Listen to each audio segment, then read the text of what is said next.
नमस्कार दोस्तों, Aditi choice channel में आपका स्वागत है। तो आज हम आपको पति पत्नी के रिश्तों के बारे में एक कहानी सुनाने जा रहे हैं। तो चलिए शुरू करते हैं।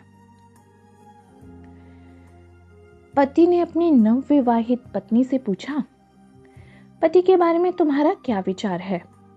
पत्नी को पति को क्या मानकर व्यवहार करना चाहिए? पत्नी ने कहा, पति पत्नी तो जीवन के साथी हैं और पत्नी उसके सुख दुख में सहभागिनी है।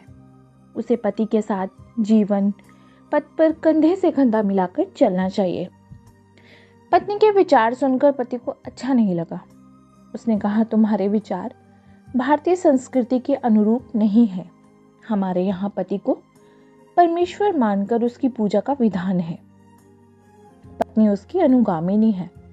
वह किसी भी दृष्टि से उसकी बराबरी नहीं कर सकती। मैं चाहता हूं कि तुम मुझे पति परमेश्वर के रूप में मान्यता दो।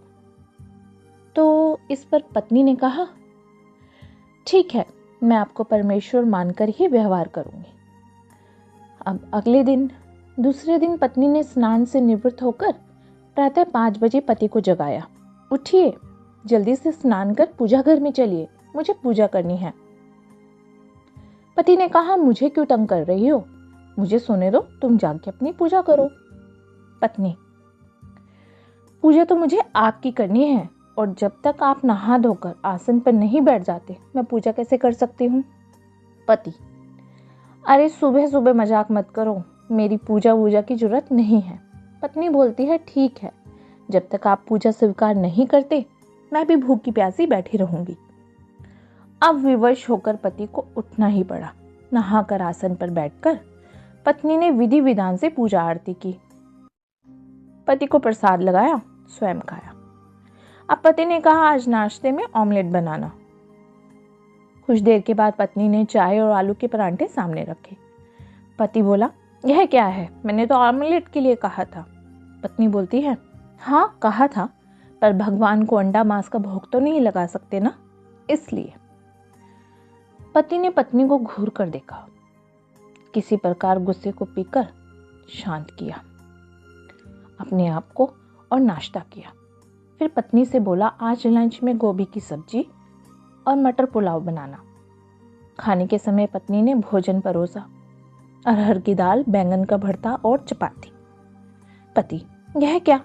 मैंने तो मटर पुलाव और गोभी की सब्जी के लिए कहा था। अब पत्नी बोलती है, देखिए, भगवान को जो भोग लगाया जाता है वे उसे स्वीकार कर लेते हैं, अपनी पसंद नहीं जताते। पति ने झल्लाकर कहा, यह क्या सुबह से भगवान भगवान लगा के रखा है? मैं पत्थर की मूर्ति नहीं, हाड़ मांस का इंसान हूं।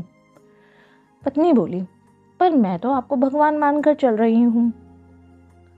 पति ने किसी प्रकार खाना निगला, फिर जाते हुए बोला, शाम को पार्टी में चलना है।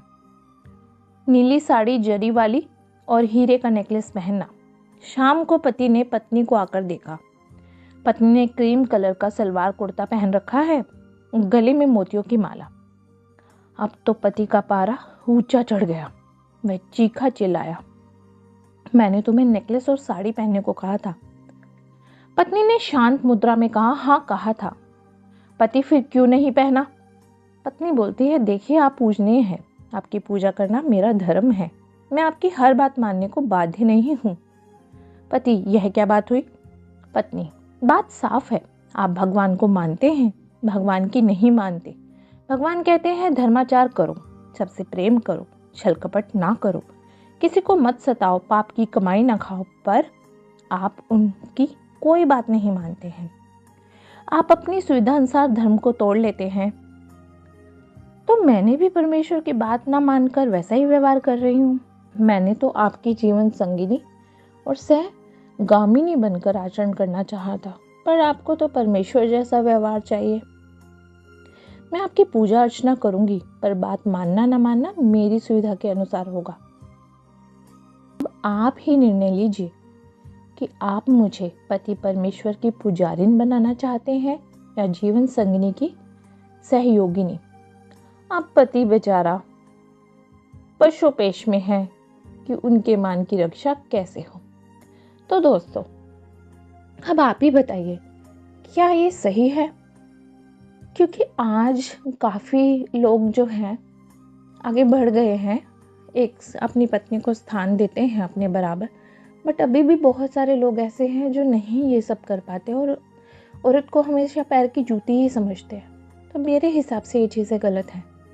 एक इंसान आपके लिए पूरा घर, हर चीज़, अपनी इच्छाएं सब कुछ छोड़ कर आया है, तो कम से कम आपको उसकी भावनाओं, उसका मान सम्मान की तो कदर करनी चाहिए। आगे विचार आपके हैं। अगर आपको ये स्टोरी अच्छी लगी तो प्लीज़ कमेंट बॉक्स में ज़रूर बताइएगा कि कैसी लगी, और मेरे चैनल को लाइक एंड सब्सक्राइब करें। Thank you.